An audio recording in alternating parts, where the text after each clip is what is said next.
Hello, well, welcome on this fine day. Today we are going to have a bit of a different topic. This is not a gameplay video, this is a rant video. Before we start though, with all the ranting, we have made a new Discord because the Brawl Hall server got deleted. And in the description down below is a link to our new Historic Brawl Discord. If you just want to join, say hello, you're welcome. And if you just want to play some games and be introverted, sure, you can also do that.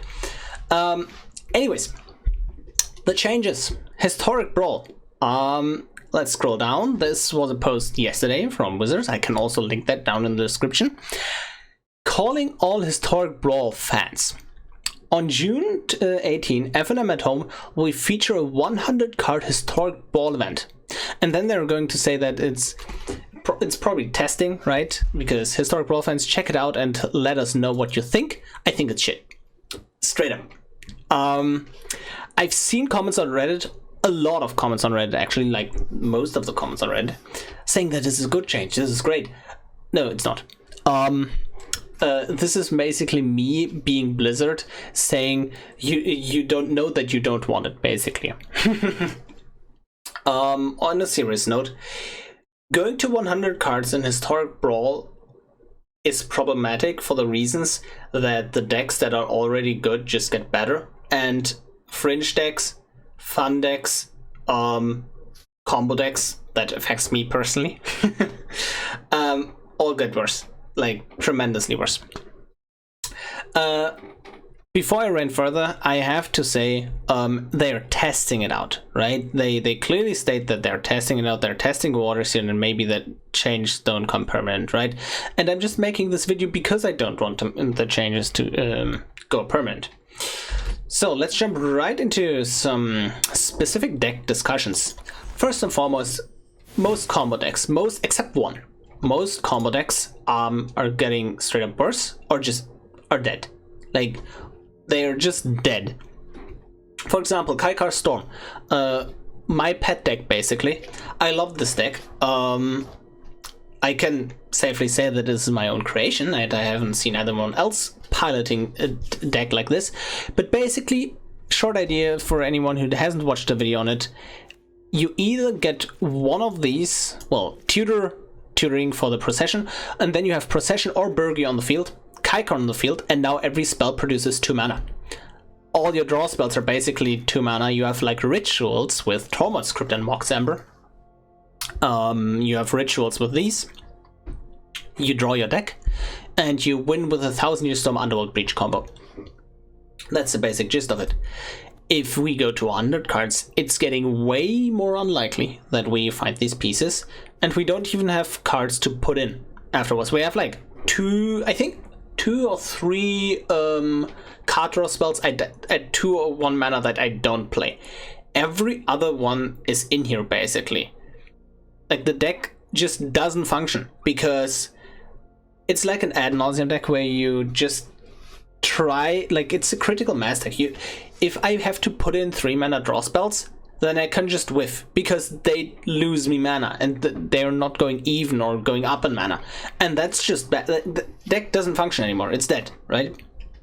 So that's the first thing. Combo decks are mostly going to be extinct, and I think combo decks are currently in a healthy spot where they are not even the best decks in the format.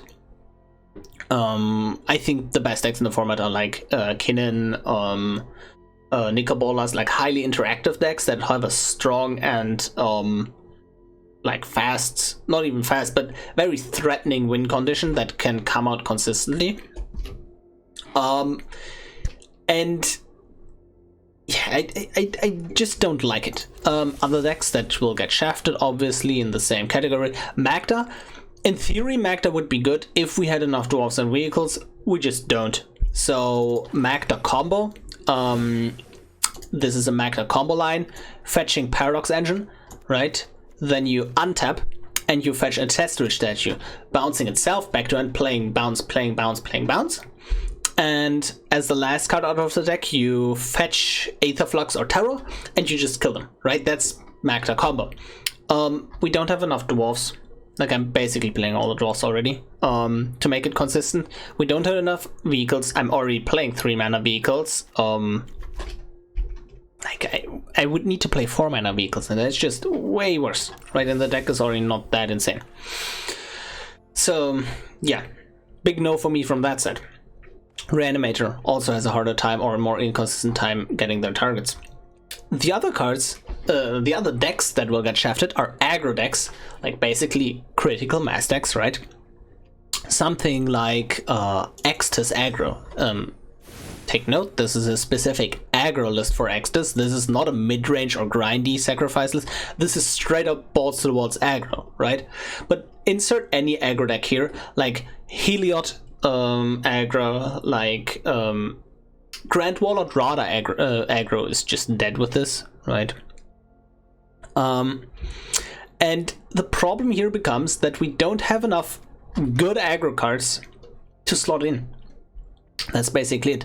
Also, if we have to put in more lands, what are we going to put in? More basics? And that's just getting way more inconsistent, and the consistency is key for an aggro deck. So like if we have bad land spaces, the slow decks will naturally benefit from that as opposed to the aggro decks. Last but not least, the decks that are really getting shafted by this are tribal decks. Elves having a harder time fighting Crater of Behemoth. Well, this is similar to combo, right?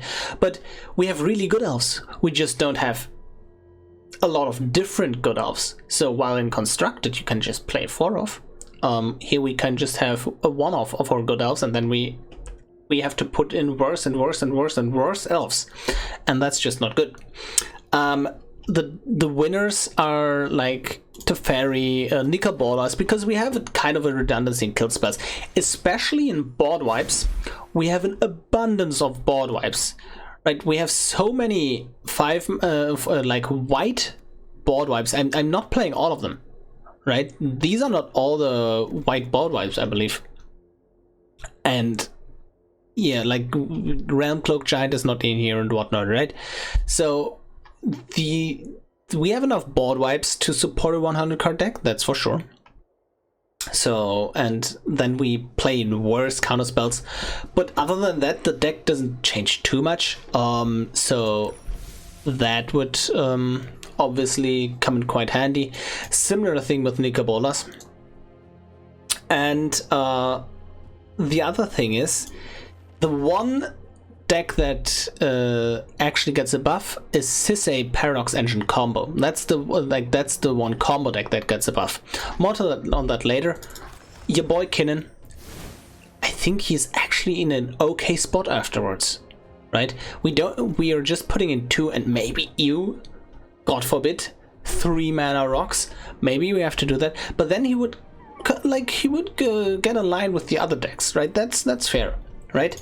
That's like, this change is like, I'm like, oh yeah, that's a nice change for Kinin, but not for everybody else. Back on Sissy. We have played on the server a bunch of test games, like a lot of test games, and we on a different program than MTGA, because we currently can't test these changes in MTGA because it doesn't allow you to queue up with 100 cards. And the thing is, Sissy basically gets better. It just gets better. It's almost only upside for Sissy regarding the context of the metagame, obviously. Like, less cards in the deck are always just better. But not necessarily for Sissy, because we have enough 2 mana rocks and ram spells that we get Sissy out on 3 consistently. And then, when we untap with Sissy, it was always like, okay, can I win with Paradox? The most likely to answer with like on turn 4, like you usually get the win on turn 5, right? That's what you usually get. On turn 4 is a bit more rare because you either need Paradox Engine or like a 0 mana like Mox Amber, Stone Call in hand. So it's kind of rare. So what Sissy would do is on turn 4 with 5 mana up, tutor for a card that helps them survive till the next turn, and then trying to go for the win. And this is where having more cards in the deck is good for this deck, because we can just put more toolboxy cards into the deck. We can just support playing the Wanderer in case somebody just slams a Coma on the field, right? We can just support playing Toski against Teferi control to draw ahead in value, right? We can just do that because we have more slots in here while not sacrificing anything in the consistency. Also, we are saying the same in consistency, right? But everyone else goes down in consistency because they have to build worse and worse interaction pieces. Like, we can't magically have more Thought Seizers, right? That's not going to happen. So they're just less likely to have Thought Seizers in their hand, or Inquisitions or whatnot, right? So this is the big problem here. And then if they go like through with these changes, I suspect Paradox Engine being banned. Make no mistakes, it's a really strong card, it's a banned commander for a reason. But currently, combo decks are not even the strongest archetypes right now with 60 cards. And Paradox Engine is like the other combo decks would just get worse. Sissy is the only one getting better. And then Paradox Engine would get banned, or Sissy, but I suspect it's Paradox Engine just in the long run, right? And then Paradox Engine gets banned for the sins of Sissy, and then we wouldn't have a lot of the other combo decks, right? Kaikar is obviously a non-Paradox combo decks, but most of the combo decks currently are Paradox decks. And I think that's just overall an unhealthy change for the format. Also, I've talked a lot to, well, not a lot, but a decent bit to other content creators that produce Brawl content. I have like seen, like discussed this on our Discord, and there is a funny correlation where the people that play Historic Brawl a lot, while it's not an official queue and like just through the Discord, they mostly all think this is a bad change, and all the people that just play it when the event is up and then never bat an eye, basically, all those people think it's a good change. So there is a funny correlation, right? Yeah, so it's almost as if the people who understand the format better think it's a bad change. Also, what decks are the other big winners here? 5-color good stuff. Niv Mizzet, Isika basically being a bit of a better Niv Mizzet, right? And just general good stuff will increase in popularity, win rate, and they're already really popular and have a decent win rate because they basically don't care. This deck plays 18 rocks to ensure, like, mana acceleration pieces to ensure hitting a Seek on 4 with a 90% chance while being on the draw without a mulligan. So that's really good odds. The mana base is good. It's actually good. Because in 5-color you had so many different options already that you needed to cut lands, and so you just like add back in the lands that you've cut, and then you're fine, right? The mana base in 3-color decks, however, those don't have that luxury, and those mana bases will get worse. Obviously monocolor just doesn't matter, right? But dual color and like 3-color, those are really getting hurt by this. Also, look at the board wipes. I am playing 1, 2, 3, 4, 5, 6, 7, 8, 9 board wipes, right? We have enough board wipes. So those decks also just get buffed by this, because like we don't have high quality removal, like as much high quality removal on the low end, like Assassin's Trophy, Heartless, like Eliminate is okay. It depends on the deck, yeah, right? But the low end is kind of iffy for some decks on the removal side, but like this is just ridiculous.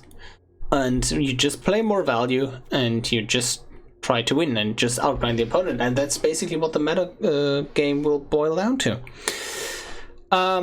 Yeah, I hope they don't go through with these changes permanently. I think that it will be a fun event for now, like trying some new stuff, but overall not a great change in the current state of Historic Brawl. Maybe in 1.5 years, right? Or maybe in a year, but rather like 1.5. This has been my rant video. Hope you enjoyed it. See ya.